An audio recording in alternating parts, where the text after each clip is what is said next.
issued a special marine warning for Chesapeake Bay from Fool's Island, Sandy Point, Maryland, Patapsco River, including Baltimore Harbor, until 6 p.m. At 4:54 p.m., a severe thunderstorm was located 12 nautical miles west of Mayo, moving northeast at 25 knots. Hazard: wind gusts in excess of 48 knots and large hail.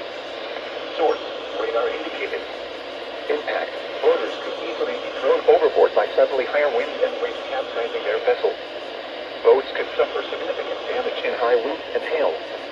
Locations impacted include Fort Smallwood State Park, Pinehurst, North Point State Park, Art Miller Island, Manistee River, Baltimore Light, Gibson Island, Bodkin Point, and 7-Foot Knoll. Move to safe harbor immediately as gusty winds and high waves are expected. Frequent lightning is occurring with this storm. If caught on the open water, stay below deck if possible. Keep away from ungrounded metal objects.